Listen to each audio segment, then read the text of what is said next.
कुंडली वरदारी विठ्ठल श्री ज्ञानदेव तुकाराम. नमस्कार मंडळी, अमृतबिंदू या आध्यात्मिक मराठी यूट्यूब चॅनलवर पुन्हा एकदा आपले स्वागत आहे. आजच्या चिंतनाचा श्लोक असा आहे. वशे मेरु मांदार हे सृष्टी लीळा, शशी सूर्य तारांगणे मेघमाळा, चिरंजीव केले जनीदास दोनी, नुपेक्षी कदा रामदासाभिमानी. श्रीराम. मंडळी, समर्थ याही श्लोकामधून आपलं परम आराध्य दैवत असणारे श्रीराम या श्रीरामाच्या एका विशिष्ट गुणाचं वर्णन करतात. आणि तो गुण म्हणजे या ठिकाणी ऐश्वर्य. ऐश्वर्य या गुणाचं वर्णन या श्लोकामध्ये मंडळी समर्थांनी केलेलं आहे. ऐश्वर्य म्हणजे काय? आम्ही ज्याला ऐश्वर्य समजतो म्हणजे संपत्ती असणं, वैभव असणं, बंगले, गाड्या, ह्याला आपण ऐश्वर्य समजतो. पण परमार्थामध्ये ऐश्वर्य या शब्दाचा अर्थ वेगळा आहे. त्याचा अर्थ असा, ईश्वरीय सत्ता जी असते त्याला ऐश्वर्य असं म्हणतात. म्हणजे ईश्वराची सत्ता. जगामध्ये दोन सत्ता चालतात, एक जीवसत्ता आणि दुसरी ईश्वर सत्ता. जीवसत्ता ही तुमची माझी सामान्य असणारी सत्ता आहे. भगवंताने आपल्याकडे सुद्धा काही सत्ता दिलेली आहे, नाही असं नाही. म्हणून मनुष्यानं आपल्याला दिलेल्या सत्तेच्या आधारानं बरीच प्रगती या जगामध्ये केलेली आहे, बरीच उत्क्रांती मनुष्यानं साधलेली आहे. ते त्याला दिलेलं ज्ञान, त्या जीवाला दिलेली सत्ता. परंतु किती जरी काही केलं तरी जीवसत्तेला मर्यादा आहे आणि ईश्वरी सत्ता जी आहे ती अमर्याद आहे. मनुष्याला असं वाटतं मंडळी की हे संपूर्ण विश्व हे मला कळालेलं आहे, मला समजलेलं आहे, या विश्वातला प्रत्येक घटक मी शिकलेलो आहे असं वाटत असतं. परंतु हे विश्व फार अनाकलनीय अशा प्रकारचं आहे. जे मनुष्यानं सध्या अवगत केलेलं आहे, जे मिळवलेलं आहे, ते भगवत सत्तेच्या विचारानं जर बघितलं तर 0.1% 1/100% सुद्धा होणार नाही, एवढं माणसाकडे सामर्थ्य आहे. परंतु त्या सामर्थ्याचा, त्या विज्ञानाचा माणसाला गर्व फार आहे. विज्ञानानं आम्ही सगळं पादाक्रांत केलं असं मनुष्य म्हणतो. काय केलं मनुष्यानं हो? माणसं म्हणतात आम्ही विज्ञानाचे शोध लावले, शोधानं मानवी जीवन सुखकर केलं. पण शोध लावले म्हणजे काय केलं? तुम्ही या जगामध्ये नवीन काय निर्माण करू शकत नाही. सगळं जे आहे ते भगवंताने निर्माण केलेलं आहे. उदाहरणार्थ, एखाद्या औषधीचा शोध विज्ञानानं लावला असं ज्यावेळेला आपण म्हणतो, त्यावेळेला त्या औषधासाठी लागणारे घटक हे कुठल्या बाहेरच्या जगातनं आणले का? ते या जगातलेच आहेत, या पृथ्वीवरचेच आहेत. ते ईश्वराने निर्माण केलेले आहेत. फक्त कोणत्या पदार्थामध्ये कोणता पदार्थ घातल्यानंतर काय तयार होतं एवढी बुद्धी माणसानं चालवलेली आहे. त्याला वाटतं हे मी निर्माण केलं. असं प्रत्येक बाबतीत आहे. म्हणून महाराज म्हणतात की माणसाची देव चालवी अहंता, मीच एक करता म्हणून या मनुष्याची अहंता, अहंकार थोड्याफार प्रमाणात देव सहन करून घेतो. परंतु मनुष्यानं असं समजलं पाहिजे की मी काहीच निर्माण करू शकत नाही. काय निर्माण करता येतं मनुष्याला? नदी निर्माण करता येते का? समुद्र निर्माण करता येतो का? पर्वत निर्माण करता येतो का? पृथ्वी निर्माण, काय निर्माण करता येतं मनुष्याला? हे सगळं भगवंताने निर्माण केलेलं आहे. हे मनुष्यानं लक्षात घ्यावं. आणि ईश्वरीय सत्ता जी आहे त्याच्या पुढं आपण नमून असावं, झुकून असावं. हे सगळ्यात महत्त्वाचा अध्यात्मातला सिद्धांत आहे. मी इथं समर्थ सांगतात की माझ्या रामाची सत्ता काय सांगावी तुम्हाला? वसे मेरू मांदार ही सृष्टी लीळा. भगवंताने मेरू पर्वत वसवला, मंदार पर्वत वसवला, सगळी सृष्टीची मालिकाच्या मालिका निर्माण केली. हे सगळं भगवंताने कौतुकानं निर्माण केलेलं आहे. एवढंच नव्हे तर आणखीन काय निर्माण केलं? शशी सूर्याच्या तारांगणे मेघमाळा, चंद्र निर्माण केला, सूर्य निर्माण केला, सगळ्या चांदण्या तारका निर्माण केल्या. मेघमाला म्हणजे आकाशात निर्माण होणारे ढग, त्या ढगांची मालिका. हे सगळं सगळं सगळं त्या माझ्या श्रीरामाने निर्माण केलं आणि हे कौतुकानं निर्माण केलं म्हणतात महाराज. एका गवळणीमध्ये सुंदर निळोबारायांनी वर्णन केलेलं आहे.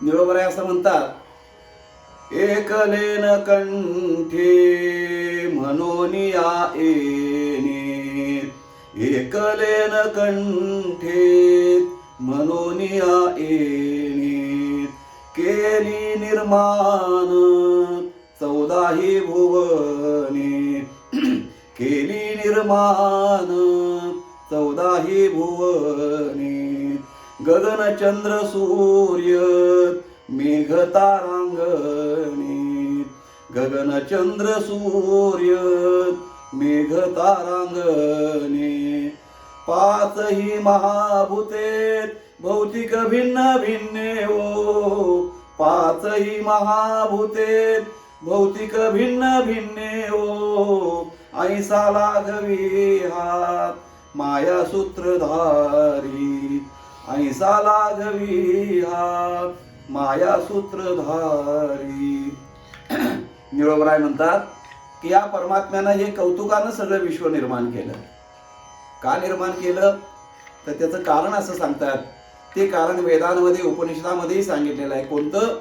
एकाकी न रमते, म्हणजे एकट्याला देवाला करमत नव्हतं, एकाकीपणा त्याला सहन होत नव्हता, खेळायला आपल्यासोबत काहीतरी खेळणं असावं असं त्याला वाटलं. आणि मग मायेची उत्पत्ती करून मायेद्वारा ह्या सगळ्या विश्वाची, अनंत ब्रह्मांडाची उत्पत्ती भगवंतानं केली. एकदा यशोदा माता भगवान श्रीकृष्णाला पाळण्यामध्ये घालून झोपवत होती. काही केल्या भगवान कृष्ण झोपत नव्हते, रडायचं काही थांबत नव्हते. तेव्हा यशोदा मातेने कृष्णाला भीती घालण्यासाठी म्हणून काही गोष्टी सांगायला सुरुवात केल्या. त्यामध्ये एका चिटकिनीची गोष्ट सांगायला सुरुवात केली. कृष्णा, तुला माहिती आहे का, ही एक जी चिटकीन आहे ती अशी आहे की तिच्या पुढं कोणाचं काही चालत नाही. तू जर रडलास तर त्या चिटकिनीच्या तुला ताब्यात देते. असं म्हटल्यानंतर भगवंत हसले आणि म्हटले, ती कशी आहे चिटकीन, सांग ना आई मला. तेव्हा यशोदा भगवान श्रीकृष्णाला सांगू लागली, एकलेन कंठे म्हणून या येणे. हे आता आपण हे प्रमाण आधी बघितलं. इथं यशोदा माता सांगते ते प्रमाण वेगळं आहे. ते प्रमाण असं आहे, पूर्वी कोठेच नव्हते काही, पूर्वी कोठेच नव्हते काही, चंद्र सूर्य तारा नाही, चंद्र सूर्य तारा नाही, अवघे शून्याची होते पायी, अवघे शून्याची होते पायी, कानोबा तेरे तेरे ते, कानोबा तेरे तेरे ते. यशोदा माता म्हणते, कृष्णा, खरंच ही चिटकीन एवढी मोठी आहे की या जगामध्ये सगळं तिने निर्माण केलं. मायेला चिटकिनीची उपमा दिलेली आहे आणि ही ब्रह्मादिक देवांना सुद्धा आपल्या अंकित ठेवते, आपल्या तालावर नाचायला लावते. अशी ही चिटकीन म्हणजे भगवंताची माया. त्या मायेचा आधार घेऊन भगवंताने ही सगळी सृष्टी, हे सगळं विश्व निर्माण केलं. समर्थ म्हणतात, काय काय निर्माण केलं तर वसे मेरू मांदार.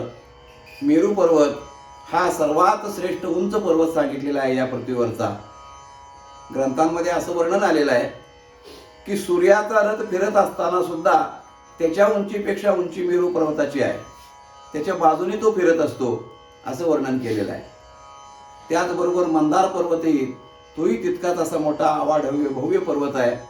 असे 2 मुख्य पर्वत सांगितले. याचा अर्थ बाकीचे सगळे पर्वत त्याच्यामध्ये आले. हे सगळे पर्वत भगवंताने निर्माण केले. त्यानंतर ही सृष्टी मालिका म्हणजे आपली पृथ्वी जशी आहे त्या पृथ्वीसारखे अनेक ग्रह एका सूर्यमालिकेत आहेत आणि अशा अनेक सूर्यमालिका एका ब्रह्मांडामध्ये आहेत आणि अशी अनेक ब्रह्मांड एका विश्वामध्ये आहेत आणि अशी अनेक विश्व त्या मायेने निर्माण केली भगवंताच्या सत्तेनं. म्हणून सृष्टीमाला असं म्हटलेलं आहे. पुढं समर्थ म्हणतात की एवढंच नव्हे तर आणखीन काय निर्माण केलं. तुम्हा आम्हाला जगाला उष्णता देण्याकरता सूर्य निर्माण केला, शीतलता देण्याकरता चंद्र निर्माण केला नुसती थंडीही चालत नाही आणि नुसतं ऊनही चालत नाही. दोन्ही संमिश्र प्रमाणात मानवाला मिळाले पाहिजेत अशी योजना भगवंतानी केली. दिवसा सूर्याचं ऊन मिळालं पाहिजे, रात्री चंद्राची शीतलता मिळाली पाहिजे. मानवी जीवन सुखकर होण्याकरता हे सगळं योजनाबद्ध पद्धतीनं भगवंताने निर्माण केलं म्हणतात. चंद्र निर्माण केला, सूर्य निर्माण केला, आणखीन काय निर्माण केलं? तारांगणे निर्माण केली. मंडळी, खेडेगावामध्ये, आता शहरामध्ये आपल्याला हे पाहता येत नाही, पण खेडेगावात जर घर असेल आणि पौर्णिमेच्या रात्री जर गच्चीवरती एखादा आपण झोपलो तर आकाशाकडे सहज जर नजर टाकली तर इतक्या चांदण्या दिसतात लोकलोकताना की त्या चांदण्या किती आहेत त्याचा अंतपार लागत नाही. त्याला तारांगण असं म्हणतात. ही सगळी तारांगणं भगवंताने आपल्या लीलेने निर्माण केली. मेघमाला निर्माण केली. मेघमाला म्हणजे आकाशामध्ये ढगांची असणारी मालिका. ढगांचं जर आपण कौतुक बघायला लागलो एखाद्या वेळेला तर इतके सुंदर सुंदर आकृतीचे ढग आकाशामध्ये दिसतात की माणसं कौतुकानं त्या ढगांच्याकडे पाहत राहतात. काही हत्तीच्या आकाराचा असतो, काही बैलाच्या आकाराचा असतो, वेगवेगळ्या प्राण्यांची आकृती त्या ढगामध्ये दिसत असते. ही सगळी गमतीशीर आणि नयन मनोरम्य अशा प्रकारची रचना भगवंताने आपल्या सत्तेनं, आपल्या ऐश्वर्याने निर्माण केली. हे मनुष्याला लक्षात ठेवलं पाहिजे. ही माणसाच्या सुखाकरता, मनुष्य जीवाच्या कल्याणाकरता भगवंताने हे सगळं निर्माण करून मग आपल्याला निर्माण केलं. सगळी सोय आधी निर्माण करून ठेवली आणि मग मनुष्य जात निर्माण केली भगवंताने. याचा आपण विचार मंडळी कधीच करत नाही. भगवंताची किती आपल्यावरती दया आहे, किती आपल्याविषयी प्रेम देवाच्या मनात आहे. हे सगळं आपल्या सुखाची साधनं आधी निर्माण करून ठेवली आणि मग आपल्याला निर्माण केलं. समर्थ म्हणतात, हे त्या भगवंताचे उपकार आपण विसरून चालणार नाही.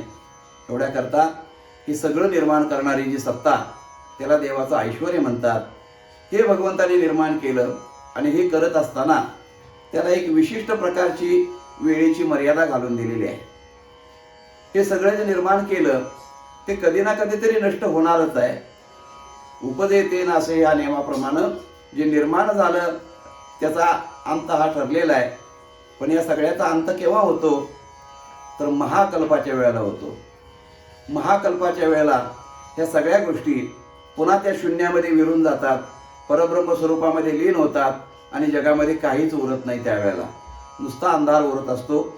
अशा प्रकारच्या महाकल्पापर्यंत ही सृष्टी, हे पर्वत, ह्या नद्या, हे चंद्र सूर्य, ह्या तारांगणा, ह्या मेघमाला हे तिथपर्यंत टिकतात आणि त्यानंतर मग ते लयाला पावतात.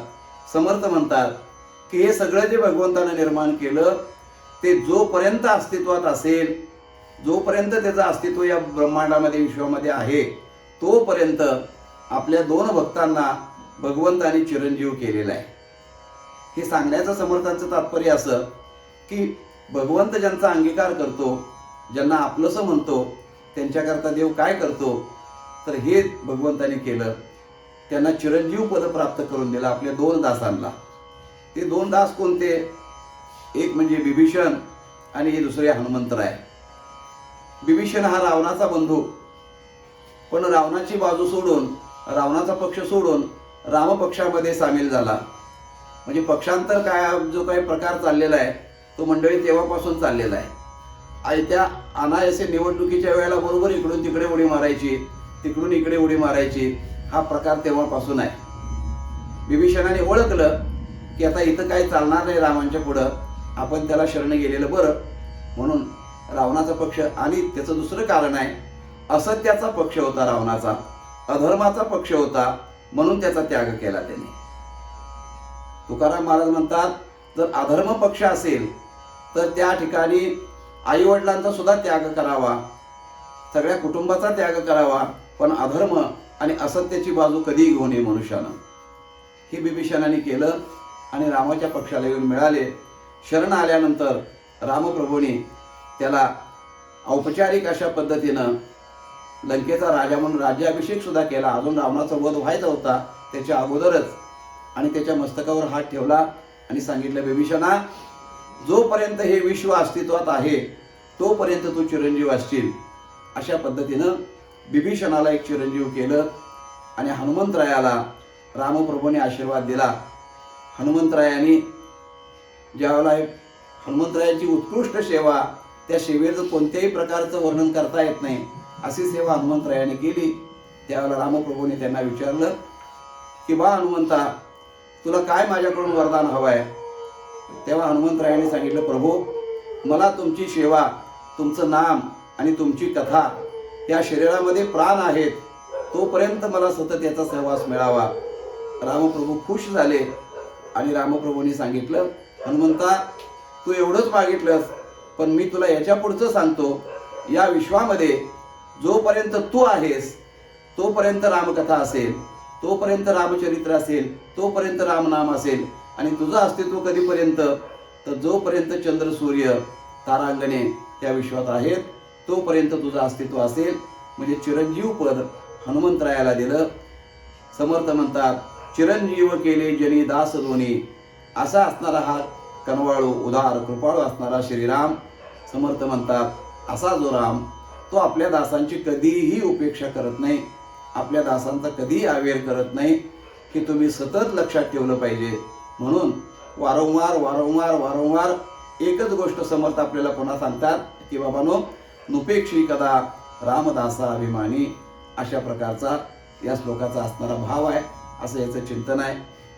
मंडळी, चिंतन आपल्याला आवडलं का? आपण चॅनलवरती जर नवीन आले असाल तर चॅनल अवश्य सबस्क्राईब करा आणि इतरांच्यापर्यंतही त्याची माहिती द्या, म्हणजे इतर सर्वांनाही आपल्याला हे ऐकता येईल. याच्याकरता आपण इतरांना माहिती द्या. भेटूया मंडळी आपण पुन्हा पुढच्या भागामध्ये. तोपर्यंत नमस्कार. रामकृष्ण हरी.